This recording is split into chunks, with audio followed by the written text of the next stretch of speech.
الحمد لله نحمده ونستعينه ونستغفره ونؤمن به ونتوكل عليه ونعوذ بالله من شرور أنفسنا ومن سيئات أعمالنا من يهده الله فلا مضل له ومن يضلل فلا هادي له ونشهد أن لا إله إلا الله وحده لا شريك له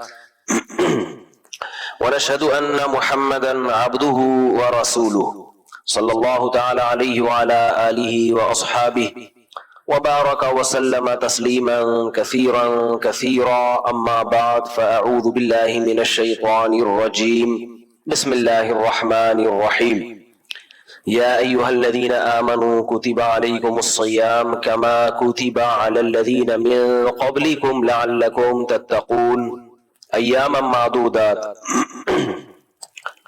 وقال النبي صلى الله عليه وسلم من صام رمضان إيمانا واحتسابا غفر له ما تقدم من ذنبه ومن قام رمضان إيمانا واحتسابا غفر له ما تقدم من ذنبه. رمضان سے متعلق قرآن مجید کی آیت پڑھی ہے. اللہ تعالیٰ سے دعا ہے کہ اللہ تعالیٰ صحیح طرح سے بات کہنے کی، سننے کی، سمجھنے کی، عمل کی توفیق عطا فرمائے. دیکھو بھائی، قرآن مجید کی جو آیت میں نے آپ کے سامنے تلاوت کی، اللہ تعالیٰ کا ارشاد ہے اے ایمان والو تم پہ روزے فرض کیے گئے ہیں جیسے کہ تم سے پہلی امتوں پہ روزے فرض کیے گئے تھے تاکہ تمہارے اندر تقوی پیدا ہو جائے. روزوں کی حکمت اللہ نے بیان کی ہے تاکہ تقوی پیدا ہو جائے. تقوی کسے کہتے ہیں؟ بچنے کو. لفظ کا تو ترجمہ بچنا ہے، چاہے اچھی چیز سے بچے یا بری چیز سے بچے، لیکن شریعت میں یہ لفظ برائی سے بچنے کے معنی میں استعمال ہوتا ہے تاکہ تم برائیوں سے بچ جاؤ. تو روزہ رکھنے سے انسان برائیوں سے بچ جاتا ہے. کیسے بچ جاتا ہے؟ دیکھو، جانوروں میں اللہ تعالیٰ نے بچنے کا مادہ ہی نہیں رکھا، ان کا جو دل چاہتا ہے وہ کرتے ہیں. آپ یہ ڈاکومنٹریز دیکھیں، یہ جو ہائنا ہوتا ہے کتنی بے دردی سے جانوروں کو کھاتا ہے، یہ زندہ ہی کو نوچ نوچ کے کھانا شروع کر دیتا ہے. حالانکہ وہ پہلے گردن سے پکڑ کے مارے پھر کھا جائے، یہ بھی کر سکتا ہے، لیکن اس کے پاس اتنا ٹائم نہیں ہوتا سوچنے سمجھنے کا. اس کا جو دل چاہتا ہے وہ کرتا ہے. اس کو بھوک لگ رہی ہے، کھانا شروع کر دے گا وہ. اس سے اس کو غرض نہیں ہے کہ تمیز سے کھاؤں یا بدتمیزی سے کھاؤں. یہ صلاحیت اللہ نے اس کے اندر رکھی نہیں ہے. انسان کو اللہ نے شعور دیا ہے، وہ سوچتا ہے کہ یہ کام کرنے کا ہے، یہ کام نہیں کرنے کا ہے، یہ کام کر لینا چاہیے، اس کام سے ہمیں بچنا چاہیے. اب اچھا انسان وہ ہوتا ہے جسے اپنی خواہشات پہ کنٹرول ہو. سارا مسئلہ ہی یہیں سے. بھائی آپ اگر دل کے پیچھے چلتے ہو کہ دل کیا کہہ رہا ہے، تو دل کے پیچھے چلنے والے آخرت بھی برباد کر دیتے ہیں اور دنیا بھی برباد کر دیتے ہیں جو اپنے دل کے پیچھے چلتے ہیں. کیونکہ دل کے بارے میں مشہور ہے کہ دل پاگل ہے. دل کے بارے میں کیا مشہور ہے؟ دل پاگل ہے. اور یہ غلط مشہور نہیں ہے، بالکل صحیح مشہور ہے. بعض چیزیں صحیح ہوتی ہیں اس لیے مشہور ہو جاتی ہیں. ہر مشہور چیز غلط نہیں ہوتی، بہت دفعہ صحیح بات ہی مشہور ہوتی ہے. تو دل کیا ہے؟ بولو نا، پاگل ہے. اس کا کام ہے چاہتوں کو پورا کرنا، چاہنا. عقل اسے کنٹرول کرتی ہے کہ تو صحیح چیز چاہ رہا ہے یا غلط چیز چاہ رہا ہے. شوگر کا جو مریض ہے اس کا بھی دل چاہتا ہے نا لڈو کھانے کا، ہے؟ دل چاہتا ہے کہ نہیں چاہتا؟ یہ دل کے پاگل ہونے کی علامت ہوئی کہ نہیں ہوئی؟ کہ بھائی تو کیوں چاہ رہا ہے بے وقوف، تیرے لیے تو میٹھا نقصان دہ ہے. لیکن دل کہتا ہے نہیں کھاؤ، حالانکہ نقصان اس سے کس کو ہوگا؟ خود دل کو ہوگا. تو اس لیے جو لوگ فیصلے دل سے کرواتے ہیں تو وہ نہ دنیا میں کامیاب ہوتے ہیں اور نہ آخرت میں. انگریز لوگ جو کافر ہیں وہ کیا کرتے ہیں؟ وہ اپنی خواہشات کو اتنا کنٹرول کرتے ہیں جس سے ان کی دنیا سیدھی ہو جائے. آخرت کے معاملے میں وہ ایمان ہی نہیں رکھتے، تو آخرت کی ان کو کوئی فکر ہے نہیں. جبکہ اللہ اس کے رسول صلی اللہ علیہ وسلم چاہتے ہیں کہ اپنی خواہشات کو اتنا کنٹرول کرو کہ دنیا بھی سیدھی ہو جائے اور آخرت بھی سیدھی ہو جائے، تمہاری آخرت بھی صحیح ہو جائے. اب چونکہ ہمیں اپنی خواہشات پہ کنٹرول ہی نہیں ہے تو ہر الٹا کام ہم صبح شام کر رہے ہوتے ہیں. یہ جو غصے میں طلاقیں دیتے ہیں یہ کون لوگ ہیں؟ جنہیں اپنی خواہشات پہ کنٹرول نہیں ہے, غصے پہ کنٹرول نہیں ہے, جو دل چاہا کر لیا, بعد میں روتے پیٹتے ہیں, پھر مفتیوں کا دماغ خراب کرتے ہیں آ کے, پھر زندگی بھر روتے ہیں, برباد ہو جاتے ہیں, اپنے آپ کو بھی برباد کرتے ہیں, بیوی کا گھر بھی خراب کرتے ہیں. غصے میں کنٹرول نہیں ہے, گولی مار دی سامنے والے کے, ساری زندگی جیلوں میں سڑ رہے ہیں, کیسز بھگت رہے ہیں. بھائی اس وقت ذرا کنٹرول کر لیتا, نہیں جی, کنٹرولنگ پاور بولو ختم. کھائے جا رہے ہیں, کھائے جا رہے ہیں, کھائے جا رہے ہیں, شوگر کے مریض بن گئے, بلڈ پریشر کے مریض بن گئے. اب جو چیزیں کھانے کی تھی وہ بھی چھوڑنی پڑ رہی ہیں. شروع میں تھوڑی احتیاط کر لیتے, آج بڑی احتیاطوں سے نہ بچنا پڑتا. سو رہے ہیں تو سوئے چلے جا رہے ہیں, نہ ورزش ہے, نہ ایکسرسائز ہے, نہ ہل جل ہے. تو سارا مسئلہ کس کا ہے ہمارے ساتھ؟ کنٹرولنگ پاور بولو ختم. ایک ظلم تو ہم نے اپنی جانوں کے ساتھ یہ کیا ہے کہ کنٹرولنگ پاور ہماری کیا ہے؟ ختم. دوسرا اس سے بڑا ظلم ہوا ہے. اچھا, یہ مذہبی اسکالرز میں بھی ہے یہ چیز, کنٹرول پاور ان کی بھی ختم ہے. جو بات پبلک کو بیان کرنے کی نہیں ہے وہ بیان کی جا رہی ہے کیونکہ آپ کو آتی ہے وہ بات. بھائی آپ کے پاس جو علم ہے, آپ یہ دیکھو کہ پبلک کو بتانے کا اس میں فائدہ بھی ہے یا نہیں ہے, یہ پبلک کے کام کی چیز بھی ہے یا نہیں ہے. عوام کو کیوں بتا رہے ہو یہ باتیں آپ؟ صرف اس لیے کہ لوگ کہیں گے ماشاءاللہ بہت پہنچے ہوئے ہیں. اس نالج کا پبلک کو کیا فائدہ ہے؟ اس کی ایک مثال دیتا ہوں. مغرب کی نماز میں سنت یہ ہے کہ قصار مفصل میں سے سورتوں کی تلاوت کی جائے, چھوٹی صورتیں. اذا زلزلت الارض زلزالها القارعة ما القارعة الم تر کیف فعل ربک باصحاب الفیل. سنت کیا ہے؟ مغرب کے فرضوں میں ان صورتوں میں سے تلاوت کی جائے.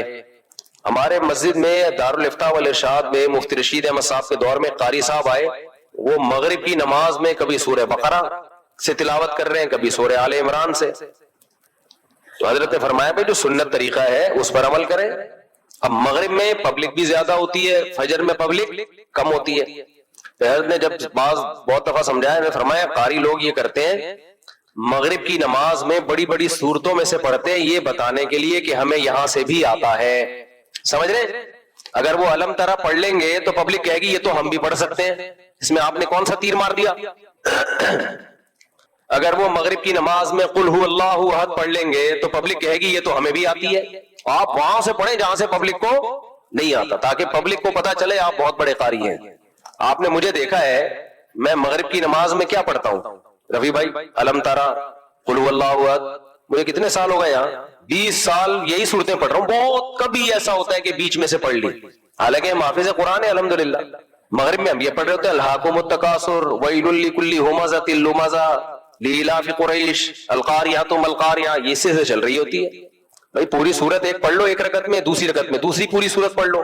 لیکن بعض قاری لوگ کیا کرتے ہیں کہ وہ بیچ میں سے مغرب سے, تاکہ پبلک کو پتا چلے کہ ہمیں یہاں سے بھی آتا ہے. ٹھیک ہے, پبلک کو پتا چل گیا, لیکن جو سنت تلاوت ہے وہ تو چھوٹ گئی نا. کبھی کبھار ٹھیک ہے, سنت تو ختم ہو گئی نا.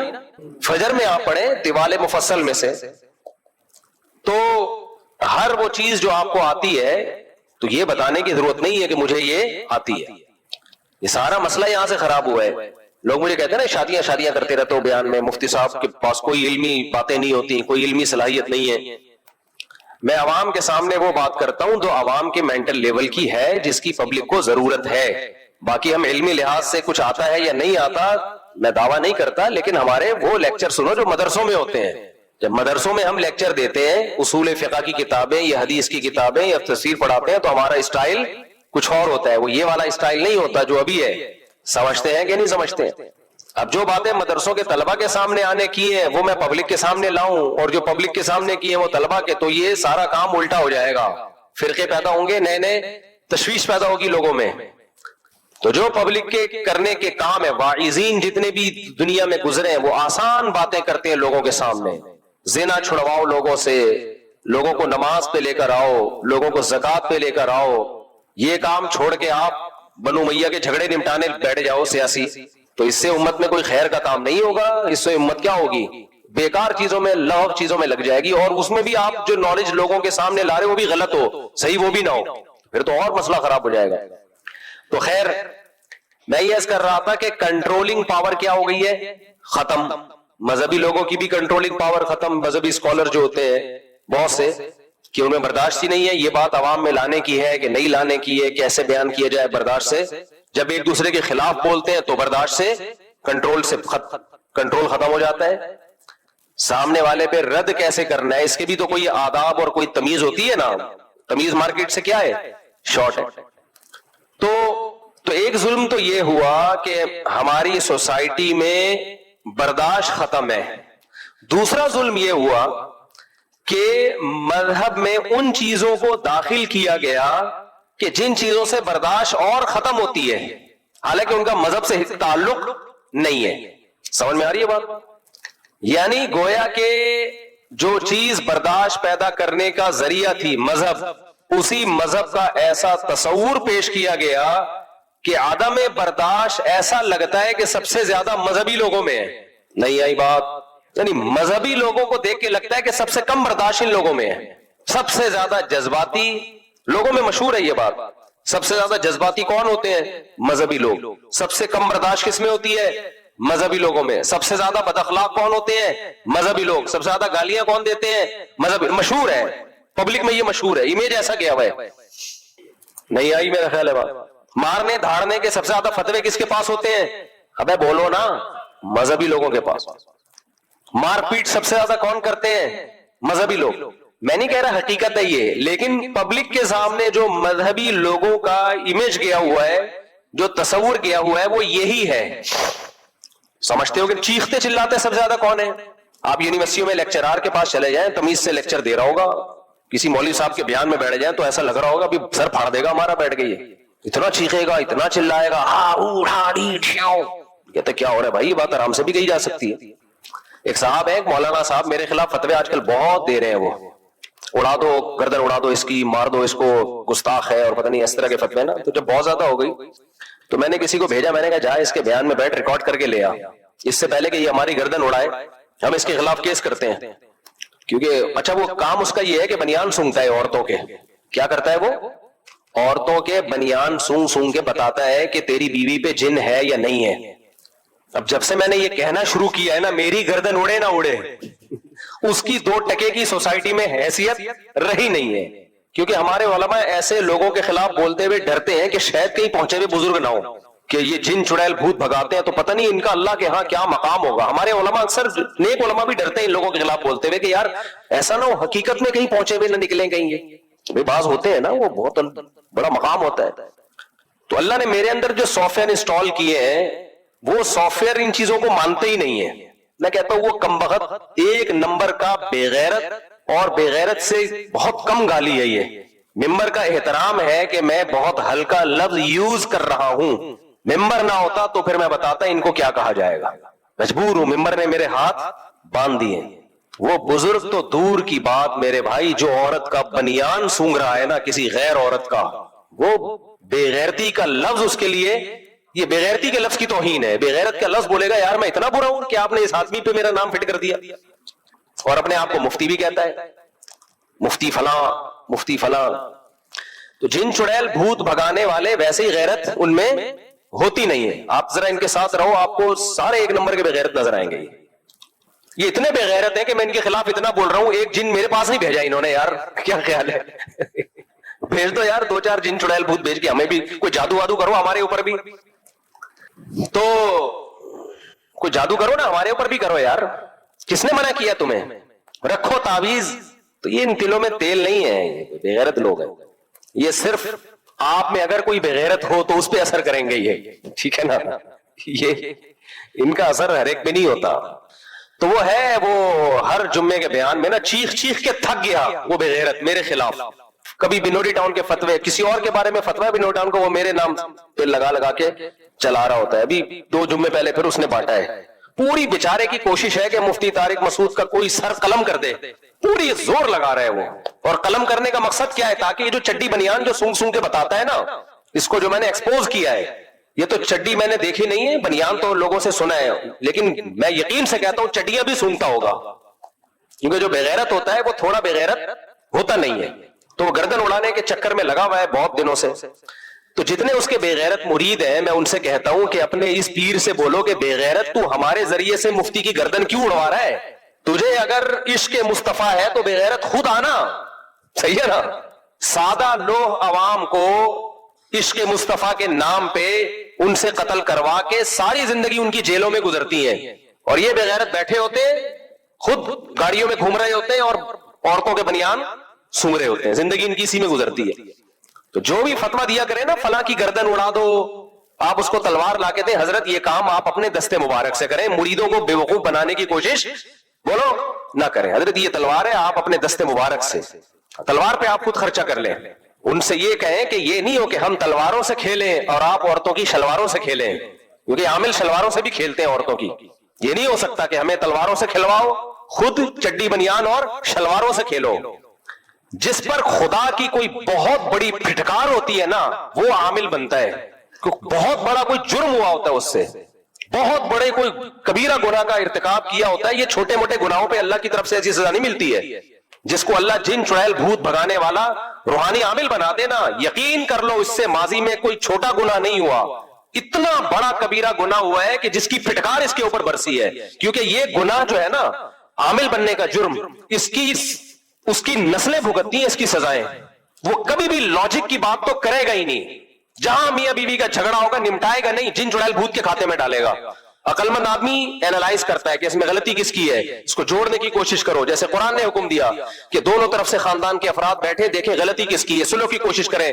لیکن عامل کی پھٹکار وہ سلو کی کوشش کم, جن چڑیل بھوت کے مسائل میں الگ سے ڈال دے گا. اس کو کاروبار کا نقصان ہوگا, لاجک کی بات نہیں کرے گا کہ یار جو نقصان ہو رہا ہے اس کی تلافی کرو, وہ کس پہ ڈال دے گا, جن چڑیل بھوت پہ. تو ایسی پھٹکار. اور میں آپ کو بتاؤں یہ کون سے جرم ہوتے ہیں جس کی وجہ سے یہ عامل بنتے ہیں. کچھ گناہ تو میں جانتا ہوں جو ان سے ہوتے ہیں. ایک جرم ہوتا ہے علماء اور بزرگوں کو برا بھلا کہنا. جس نے یہ جرم کیا ہوتا ہے اللہ اس کو عامل بنا دیتے ہیں کہ اب تجھ سے علم چھین لیا. مدرسوں میں کچھ طلبہ ایسے ہوتے ہیں جو اپنے ٹیچروں کی, استاذوں کی, بزرگوں کی بے ادبیاں گستاخیاں کرتے ہیں, تو اللہ ان کو علم کی نعمت سے محروم کر کے کس پہ ڈال دیتا ہے, جن چڑیل بھوت بھگانے کے کام پہ ڈال دیتا ہے. جن طلبہ نے استاذوں کا احترام کیا ہوتا ہے ان سے اللہ علمی کام لیتا ہے, دین کی دعوت اور دین کی تبلیغ کا کام لیتا ہے. لیکن مدرسوں میں جن طلبہ نے بے ادبیاں گستاخیاں کی ہوتی ہیں اپنے محسنین کے ساتھ, اپنے بڑے بزرگوں کے ساتھ, تو اللہ علم چھین کے اس کو کس میں ڈال دیتا ہے, روحانی ڈرامے بازیوں میں. دوسرا, یہ سزا ان طلبہ کو ملتی ہے جنہوں نے 8 سال مدرسوں میں گزارے, وقف کا مال کھایا, پڑھائی کو فوکس نہیں کیا. یہ بھی کم جرم ہے کیا؟ قوم کا سرمایہ آپ کے اوپر خرچ ہوا, آپ کو چاہیے تھا کہ آپ پڑھتے, صرف نحو میں مہارت حاصل کرتے, فقہ پڑھتے, قرآن کی تفسیر پڑھتے, عربی ادب میں دلچسپی لیتے. 8 سال مدرسے نے آپ پر احسان کیا, آپ کے ٹیچروں نے آپ کو پڑھایا, لیکن آپ کو ٹک ٹاک سے اور فیس بک سے فرصت نہیں ملتی تھی. اب 8 سال کے بعد دنیا کے تو رہے نہیں, کیونکہ جوانی کی بہترین زندگی جو علم حاصل کرنے میں لگانی تھی, جو دنیا حاصل کرنے میں لگانی تھی, وہ آپ نے مدرسے میں لگا دی, اور مدرسے میں بھی آپ نے علم حاصل نہیں کیا. نتیجہ کیا نکلا, نہ دین کے رہے نہ دنیا کے رہے. تو اس زندگی برباد کرنے کی پھٹکار کیا اللہ آپ کو لگا دیتا ہے, جن چڑیل بھوت بھگانے کے کام. نہیں آ رہی میرا خیال ہے بات؟ تو یہ بڑے غلیظ لوگ ہوتے ہیں, غلیظ. ہاں 1% ان میں نیک بھی ہوتے ہیں. اب آپ کہو گے مصطفیٰ بابا آپ یو ٹرن لے رہے ہو, 1% ان میں واقعی نیک لوگ بھی ہوتے ہیں, لیکن دماغ ان کا بھی خراب ہوتا ہے. کچھ نیک لوگ یہ کام کر رہے ہوتے ہیں لیکن عملیات کر کر کے اوپر سے کیا ہو جاتے ہیں, کھسک جاتے ہیں. نارمل ایک بھی نظر نہیں آئے گا ان میں آپ کو. 99% تو وہ ہیں جن میں غیر منصرف کے دونوں سبب موجود ہیں. غیر منصرف کے دونوں سبب موجود ہیں. ایک سبب تو فسق و فجور, سمجھ رہے ہیں, نہیں سوری, ان میں کچھ لوگ تو ایسے ہیں جن میں غیر منصرف کا ایک سبب ہی 2 کے قائم مقام ہے. ٹھیک ہے, وہ ہے فسق و فجور. جو عربی گرامر کے طلبہ ہیں وہ سمجھتے ہیں, فاسق ہوتے ہیں, تو ایک ہی سبب 2 کے قائم مقام, تو وہ ہوتے ہی غیر منصرف. اور کچھ ایسے ہیں جن میں غیر منصرف کے 2 اسباب ہوتے ہیں. فسق و فجور تو نہیں ہوتا, کیونکہ فسق و فجور ایک ہی سبب 2 کے قائم مقام ہے. تو ایک سبب تو ان میں یہ ہوتا ہے کہ جاہل ہوتے ہیں, دوسرا سبب بے وقوف ہوتے ہیں, دماغ خراب ہو چکا ہوتا ہے ان کا. کیونکہ جب یہ وظیفے پڑھتے ہیں نا فلیتے پلیتے بیٹھ کے, وہ نہیں ہو جا کے عملیات کرتے ہیں یہ بیٹھ کے, تو اس سے اوپر کی کھوپڑی کیا ہوتی ہے, کھسک جاتی. دماغ بہت سینسیٹیو چیز ہے, یہ ذہن میں رکھو. دماغ بہت, میں آپ کو بتاؤں سب سے زیادہ دماغ کو ہیلدی رکھنا مشکل کام ہے اپنی صحت کے لیے. لوگ سمجھتے ہیں کہ ہم اپنی نگاہوں کو کی حفاظت کرنا بڑا مشکل کام, یعنی ہماری نظر صحیح رہے, ہماری سماج صحیح رہے, ہم چلتے دوڑتے رہیں. بھائی ٹانگوں کی ہیلتھ اس کو بچا کے رکھنا آسان, معدے کی ہیلتھ کو بچا کے رکھنا بولو آسان, سننے کی قوت, دیکھنے کی قوت, ان کو بچا کے رکھنا آسان. سب سے زیادہ مشکل اگر کسی آپ کے جو آرگن ہے نا جس کی صحت کو مینٹین رکھنا سب سے زیادہ مشکل ہے, وہ دماغ ہے. ذرا سی ایب نارمل لائف ہوتی ہے اور دماغ ایب نارمل ہونا شروع ہو جاتا ہے. دماغ کو صحیح رکھنے کے لیے ضروری ہے بالکل نارمل لائف ہو آپ کی, تھوڑی سی بھی ایب نارملٹی نہ ہے. نہیں آئی میرا خیال ہے بات, یہ بہت اہم پوائنٹ ہے, اللہ کرے یہ کھوپڑی شریف میں اتر جائے. آج آپ کو پتا ہے نا کتنے زیادہ سائیکولوجسٹ سوسائٹی میں آ گئے ہیں, اور کتنے لوگ, کوئی تھوڑا سا کھسکا ہوا ہے, کوئی عجیب سا کھسکا ہوا ہے, کوئی بیٹھے بیٹھے اوٹ پٹانگ حرکتیں شروع کر دیتا ہے. یہ بیماریاں بہت ہو گئی ہیں. وجہ کیا ہے کہ نیچرل لائف اور نارمل لائف سے انسان ہٹ گیا ہے, دور ہو گیا ہے. تو سب سے مشکل چیز کیا ہے؟ دماغ کو ہیلدی رکھنا. دماغ کو ہیلدی رکھنے کے لیے دو کام کرنے پڑتے ہیں. دیکھو جب ہم کمپیوٹر کو یا اپنے موبائل کو صحیح رکھیں تو اس میں دو چیزیں ہوتی ہیں کمپیوٹر میں, ہارڈ ویئر اور سافٹ ویئر. دونوں کو بچانا ضروری ہے نا. موبائل دھڑام سے نیچے گرا اسی وقت اسکریچ آ گیا, 2% کی ویلیو نہیں رہتی موبائل کی. آپ کے کیا خیال ہے بھائی, رہتی ہے ویلیو اس کی؟ تو دماغ کی ہیلتھ ایک ہارڈ ویئر ہے. بائک سے گرے بغیر ہیلمٹ کے ہل گیا. میں نے دیکھا ایک صاحب بائک سے گرے بغیر ہیلمٹ کے, میں جا کے اٹھا رہا ہوں تو ہنس رہے ہیں کہہ کے مار مار کے. میں نے کہا ہارڈ ویئر میں کیا ہو گیا ہے, ایشو ہو گیا. ہارڈ ویئر کیا ہو گیا بھائی, گڑبڑ ہو گئی. ہارڈ ویئر میموری لاس ہو گئی. ہارڈ ویئر کے لیے ضروری ہے کہ آپ پروٹین والی چیزیں کھائیں, نیند آپ کی پراپر ہو, یہ سب چیزیں ہیں نا. ایک ہے سوری نیند کا تعلق سافٹ ویئر سے, ہارڈ ویئر سے نہیں. بادام کھائیں آپ, انڈے منڈے پھوڑ دیا کریں, زیادہ مت کھایا کریں, کم کھایا کریں. رمضان میں آدمی کا دماغ زیادہ اچھا ہوتا ہے, بلاکیج نہ ہو جائے کہیں بلڈ پریشر کی وجہ سے, برگ نہ پھٹ جائے. یہ سب ان سب چیزوں کا تعلق کس سے ہے؟ ہارڈ ویئر سے. اس کو ہیلدی رکھنا آسان ہے, اس کو ہیلدی رکھنا آسان. جیسے کمپیوٹر کے ہارڈ ویئر کو ہیلدی رکھنا بہت آسان ہوتا ہے. موبائل کو گرنے سے بچاؤ بھائی, کور چڑھا دو, اگر گر بھی گیا تو بچ جائے گا. جیسے ہیلمٹ پہن لو, آپ گر بھی گئے تو دماغ کے ٹوٹنے کا چانس کم ہوتا ہے, کھوپڑی کے پھٹنے کا چانس کم ہوتا ہے. اللہ نے اتنی بڑا ناریل لگا دیا ہمارے سر پہ, جوڑ دیا کھوپڑی کی حفاظت کے لیے. لیکن جو دماغ کے اندر سافٹ ویئر ہے نا اس میں وائرس بہت آتے ہیں, تو اس میں اینٹی وائرس بار بار چلانا پڑتا ہے. عاملوں کے وائرس بھرے ہوئے ہوتے ہیں کھوپڑی میں, کیونکہ یہ اینٹی وائرس نہیں چلاتے بلکہ یہ باقاعدہ عملیات کر کر کے وائرس لاتے ہیں اپنے دماغ میں. تو جیسے کمپیوٹر میں کے سافٹ ویئر میں وائرس بہت آتے ہیں, ان وائرس سے اپنے آپ کو بچانا بہت مشکل کام ہے. تو اسی طرح دماغ کا جو سافٹ ویئر ہے نا اس کی حفاظت بہت مشکل کام ہے. وہ ٹینشن سے پاگل خراب ہوتا ہے. ایب نارملٹی والا کوئی بھی کام, آپ دیکھو اکثر دماغی بیماریاں بچپن میں پیدا ہوتی ہیں جو بڑے ہو کے ظاہر ہوتی ہیں. بچے اسٹریس کے ماحول میں اگر پلتے ہیں نا, ماں یا باپ میں سے کوئی ایک بھی بہت سخت ہے تو بچے کا دماغ ہمیشہ کے لیے خراب ہو جاتا ہے.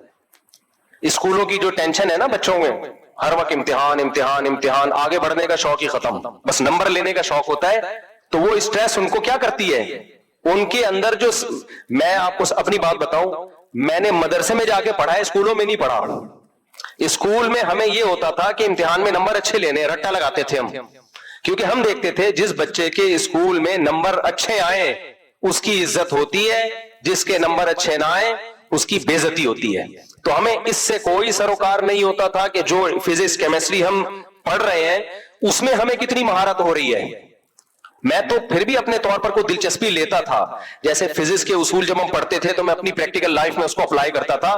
لیکن ہمارے کلاس فیلو بولتے تھے بھائی جتنا ٹائم اس کو سیکھنے میں لگا رہے ہو 6 سوال اور رٹا لگا کے یاد کر لیتے, ان سب چیزوں کا آپ کو امتحان میں کوئی فائدہ نہیں ہوگا. تو اس سے آدمی کی جو مینٹل گروتھ ہے وہ بڑھتی ہے یا کم ہوتی ہے؟ کم ہوتی ہے. تو سائنسدان وائنسدان ٹائپ کی چیزیں پیدا نہیں ہوتی. پھر اس سے جب ہم مدرسے میں گئے تو اللہ کا بڑا فضل ہوا, مدرسے میں جب میرے شروع کے جو 2 سال تھے نا اس میں وہ روایتی طریقہ نہیں تھا ہمارے مدرسے میں جو عام طور پہ مدرسوں میں ہوتا ہے. اس میں یہ کہ یہ عربی گرامر یہ آپ نے پڑھنی ہے, تو میں خود پریکٹس کر کر کے اس کو, ٹیچر کی محنت اور خود پریکٹس کر کر کے بہت سیکھ کیا, اس میں دلچسپی تھی. خیر وہ ایک الگ ٹاپک ہے. تو بچپن میں بچے کے دماغ میں کوئی اسٹریس ہو, بلا وجہ کا روب ہو, تو اس سے اس میں کوئی سافٹ ویئر میں کیا ہوتا ہے دماغ میں خلل, وہ ٹھیک ہونا بڑا مشکل ہے, پھر وہ ساری زندگی اب نارمل ہی رہتا ہے بیچارہ, بڑھ ہی نہیں پاتا. غریبوں کے بچے زیادہ اچھے پل جاتے ہیں, میں نے دیکھا ہے. غریبوں کے بچے, ان کے پاس وسائل کم ہوتے ہیں. غریب کے بچے کے پاس وسائل زیادہ آ جائیں, وہ مالدار کے بچے سے آگے نکل جائے گا. مالداروں کے بچوں کی مینٹل گرو آج کل کم ہو رہی ہے. وجہ اس کی ہے کہ ایک ایک دو ہوتے ہیں. کتنے ہوتے ہیں؟ ایک یا دو. اور ان پر ماں باپ کا دباؤ پڑھائی کا اتنا ہوتا ہے, کیونکہ ماں باپ نے یہ کہا ہوتا ہے کہ ہم نے پڑھ لکھ کے اتنا کمایا ہے تو ہمارا بچہ بھی پڑھے گا اور اتنا کمائے گا. اور پھر بچے کو کھیلنے کودنے کے لیے قریب العمر بہن بھائی نہیں ملتے اس کو. اس کے کزنوں کی تعداد, اس کے بہن بھائیوں کی تعداد کم ہوتی ہے. بچہ جب بچوں کے ساتھ رہتا ہے نا, بہت لائف کو انجوائے کرتا ہے. وہ بھاگتا ہے, دوڑتا ہے, درخت پہ چڑھ رہا ہے, کبھی بادام کے درخت پہ دھڑام سے گرا, چھوٹا بھائی, بڑا بھائی, منجلا بھائی, چھوٹی بہن, بڑی بہن, منجلی بہن اور کزن, ہو کئی پوری فوج ہوتی ہے. ایسے کھیل کود کے جو بچے بڑے ہوتے ہیں وہ دنیا میں بڑے کام کرتے ہیں, بشرطے کہ ان کو وسائل بھی ملیں. اب غریب کے بچوں کے پاس وسائل کم ہوتے ہیں, اس لیے بڑے کام نہیں کر پاتے. مالداروں کے بچے تو ہم دیکھ رہے ہیں بیچارے برگر کچھ کسی کا ڈھو کرو گر جاتے ہیں وہ. اور یہ مسائل باہر ملکوں میں زیادہ ہیں. بچوں کی جو بیماریاں ہیں نا دماغی, یہ ترقی یافتہ ملکوں میں زیادہ بیمار ہیں بچے, غریب ملکوں میں کم ہے. ابھی میں افریقہ تو چوتھا چکر لگا ہے میرا, تیسرا یا چوتھا. بچوں کی فوج ہوتی ہے, سارے ہفتے کھیلتے اچھلتے کودتے, جب بھی کھڑے ہو کے ڈانس کرنا شروع کر دیں گے. وہ لگتا ہے ان بیچاروں کو کوئی ٹینشن ہی نہیں ہے. بیچارے غریب ہونے کی وجہ سے کہہ رہا ہوں میں, ایسا انجوائے کر رہے ہیں لائف کو. ان کی مائیں ان کو ایک سوکھی روٹی کا ٹکڑا پکڑا دیتے ہیں, اسی کو کھا جاتے ہیں وہ خوشی خوشی. امیر کے بچے کی ٹینشن ہے تو دیکھو, وہ میرا کلپ بڑا مشہور ہوا تھا نا, مائیں صبح صبح منتیں مان کے بیٹھی ہوئی ہوتی ہیں. بیٹا پاٹھا کھاؤ گے؟ پاٹھا نہیں, پاٹھا نہیں. ڈبل روٹی کھا لو؟ نہیں ڈبل روٹی نہیں. جام کھا لو؟ نہیں جام نہیں. شہد کھا لو؟ نہیں شہد نہیں, شہد تو کھاتا ہی نہیں. چاکلیٹ کھا لو؟ نہیں یہ بھی نہیں. کیا کھائے گا بھائی تو؟ ماں کو کھا جاتا ہے وہ ٹینشن میں. پھر ڈاکٹروں نے اتنا الو بنا دیا, اللہ بچا کے رکھے. بچے کو ایکچولی یہ کھلائیں تو پھر یہ کھلائیں, تو بچے کو پھر اتنی پروٹین ہونے چاہیے بچوں کی ڈائٹ میں, اتنے. بچے کو کچھ بھی نہیں کھلاؤ, بھوکا رکھو. بھوک میں وہ 2 نوالے کھائے گا نا چھین کے, دیکھو ٹھا کر کے اس کی باڈی کو لگتا ہے. مجھے یاد ایک جگہ میں کہیں رہنے کے لیے گیا تو ہمارے کوئی ریلیٹو تھے, ان کے پڑوس میں بہت غریب فیملی تھی. اچھا جو ہمارے ریلیٹو تھے وہ کھاتے پیتے فیملی تھی, ان کے جتنے بچے تھے وہ سارے کمزور. میں دیکھتا تھا یار یہ پڑوسیوں کے ہاں تو بیچاروں کے روٹی نہیں ہوتی کھانے کی, بچے ان کے ماشاءاللہ سارے کیا ہیں, صرف روٹی کھاتے تھے, صرف روٹی. اور میں ان کے گھر منظر دیکھتا تھا کہ روٹی پک رہی ہوتی تھی نا, بچہ آتا تھا توے پہ بھی پوری پکی نہیں اٹھا کے بھاگ جاتا تھا, کھا رہا ہوتا تھا, اما کو دکھا رہا ہوتا تھا, اور اما چمٹا دکھا رہی ہوتی تھی اس کو. سمجھ رہے ہو, بغیر سالن کے روٹی. اور ایسے پاورفل بنے ہیں, ایسے پاورفل. تو زیادہ ڈاکٹروں کو بھی لفٹ نہیں کرایا کرو, اگر پیسے ہیں تو کرا لو, نہیں ہے تو سب چلتا ہے. خیر ابھی کہاں سے کہاں میری بات چینج ہو رہی ہے, میں ابھی اصل ٹاپک کی طرف آتا ہوں. تو میں یہ کر رہا تھا کہ مذہب جو برداشت سکھاتا تھا وہی کیا سکھا رہا ہے. مذہبی لوگ عام طور پر, لوگوں میں مشہور ہے یہ بات کہ مذہبی لوگوں میں برداشت کم ہوتی ہے. تو بھائی یا تو یہ مذہب کا قصور ہے, تبھی بہت سے لوگ یہ منظر دیکھ کے ملحد ہو گئے, ایتھیسٹ ہو گئے. یار سب سے زیادہ عدم برداشت تو ہمیں مذہبی لوگوں میں نظر آتی ہے, حالانکہ انہوں نے اوریجنل مذہبی لوگ دیکھے ہوتے نہیں ہیں. اصل وجہ یہ ہے. تو اب نظر اگر ہمیں آ رہا ہے کہ مذہبی لوگوں میں برداشت کم ہے, امیج یہی بنا ہوا ہے دنیا کے سامنے, تو یا تو میرے بھائی یہ مذہب کا قصور ہے کہ مذہب پروڈکٹ ایسی تیار کر رہا ہے جن میں برداشت نہیں ہے. تو اگر خدا نخواستہ یہ مذہب کا قصور ہے تو اس کا مطلب پھر ہم صحیح مذہب کو فالو نہیں کرتے, پھر تو ہمیں مذہب چھوڑ دینا چاہیے.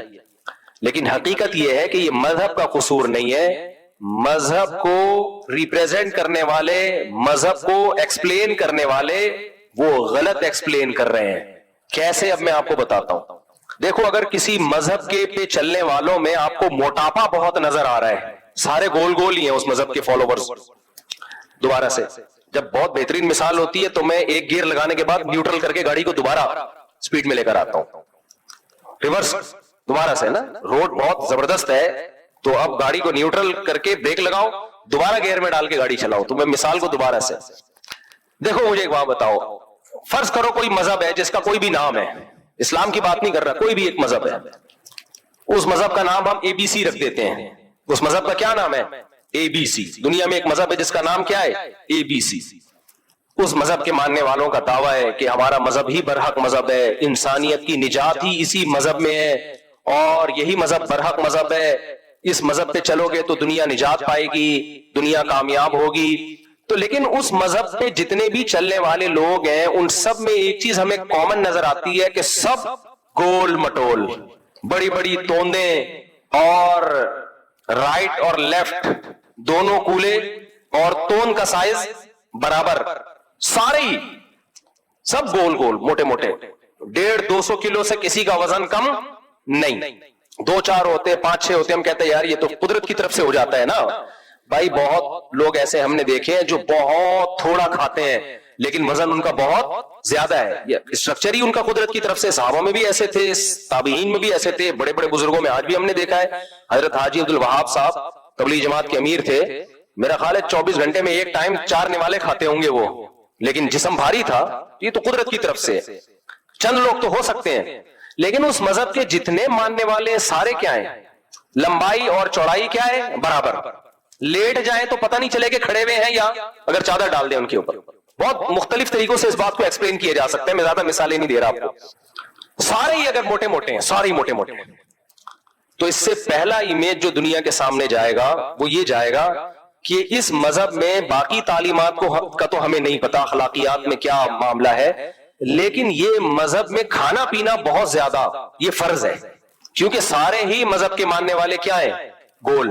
تو اس کی علامت ہوئی نا کہ یہ مذہب زیادہ کھانے پینے کی ترغیب بہت زیادہ دیتا ہے، نماز کی طرح فرض ہے اس میں، ورنہ 2-4 تو پتلے ہوتے ہیں نا۔ کیا خیال ہے بھائی، سمجھ میں آ رہی ہے بات کہ نہیں آ رہی؟ یہ امیج جائے گا کہ نہیں جائے گا؟ اب مسئلہ کیا ہو گیا ہے، آپ سمجھ گئے ہوں گے میں کیا کہنا چاہ رہا ہوں۔ ہمارے یہاں بھی ایسا ہی ہے، بہت سے مذہبی لوگ جب آپ ان کے فرقے یا ان کی جماعت کو جوائن کریں تو آپ کو باریک لوگ مارکیٹ سے شارٹ نظر آئیں گے، اور اگر کوئی دبلا نظر بھی آئے گا تو وہ ایسا ہی ہے جیسے بعض کم کھانے والے موٹے ہوتے ہیں، بعض بہت کھانے والے بھی اتفاق سے کیا ہوتے ہیں، پتلے ہوتے ہیں۔ وہ اتفاق سے قدرت نے ایک معجزہ دکھایا ہے کہ 6 دے کے کھا جاتا ہے، لیکن پھر بھی کیا ہے، میں نے ایسے لوگ بھی دیکھے ہیں باریک باریک، صبح شام کھاتے رہتے ہیں پھر بھی باریک ہوتے ہیں۔ تو یہ قدرت کا ایک شاہکار ہوتے ہیں وہ، لیکن 99% آپ کو کیا نظر آ رہے ہیں، گول۔ تو اس کا مطلب کیا ہوا بھائی، اس مذہب میں کھانے پینے کی تعلیمات بہت زیادہ ہے۔ آج مسئلہ یہ ہے کہ اسلام کا جو امیج دنیا کے سامنے جا رہا ہے، مذہبی لوگوں کا جو امیج دنیا کے سامنے جا رہا ہے، وہ یہ جا رہا ہے کہ یہ لوگ کھاتے بہت زیادہ ہیں۔ سمجھ آ رہی ہے بات؟ اب مجھے بات بتاؤ، برداشت زیادہ کھانے کو بولتے ہیں یا کم کھانے کو بولتے ہیں؟ زیادہ کھانا یہ برداشت کی بات ہے یا کم کھانا؟ کم کھانا۔ کھانا کوئی کمال نہیں ہے میرے بھائی، سب کا دل چاہتا ہے پھوڑتے پھاڑتے رہیں، دسترخوان پہ ہاتھ روک لینا یہ کیا ہے، کمال۔ تو تقویٰ زیادہ کھانا ہے یا کھانے سے اجتناب کرنا ہے؟ کھانے سے اجتناب کرنا۔ تو اگر قرآن کہہ رہا ہے کہ ہم نے تم پہ روزے فرض کیے تاکہ تمہارے اندر تقویٰ پیدا ہو، تو اس تقوی کے مفہوم میں ایک چیز یہ بھی داخل ہے تاکہ کم کھانے کی عادت پڑے، دسترخوان پہ ہاتھ روکنا سیکھو۔ تو اس سے بھی پتا چلا کہ مذہبی لوگ اگر آپ کو گول مٹول سے نظر آ رہے ہیں تو یہ مذہب کا قصور نہیں ہے، یہ مذہب کو غلط ایکسپلین کیا گیا ہے۔ اگر مذہب کا قصور ہوتا تو مذہب رمضان کے روزے فرض نہ کرتا، بلکہ حکم دیتا کہ اے ایمان والو تم پہ رمضان کے روزے نہیں، رمضان میں 4 گنا زیادہ کھانا کھانا فرض کیا گیا ہے تاکہ تم سارے کیا ہو جاؤ، پرکار کی طرح گول مٹول ہو جاؤ، کیونکہ اللہ کو دبلے پتلے مسلمان پسند نہیں ہے۔ اور بخاری کی حدیث نہ ہوتی جس میں نبی صلی اللہ علیہ وسلم نے فرمایا کہ سب سے بہتر میرا زمانہ، پھر میرے بعد والا، اس کے بعد جھوٹ بھی پھیلے گا اور موٹاپا بھی پھیلے گا، بلکہ حدیث میں یوں ہوتا کہ سب سے بہتر میرا زمانہ، پھر اس کے بعد والا زمانہ، اس کے بعد جھوٹ پھیلے گا اور لوگ پتلے ہونا شروع ہو جائیں گے۔ سمجھ میں آ رہی ہے بات؟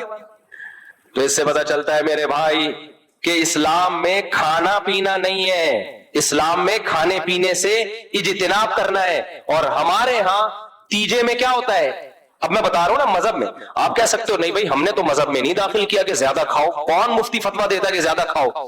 بھائی آپ نے صراحتاً نہیں کیا، کام وہ کر لیے، عبادتیں وہ فرض کر لی جس میں کھائے بغیر عبادت ہوتی نہیں ہے۔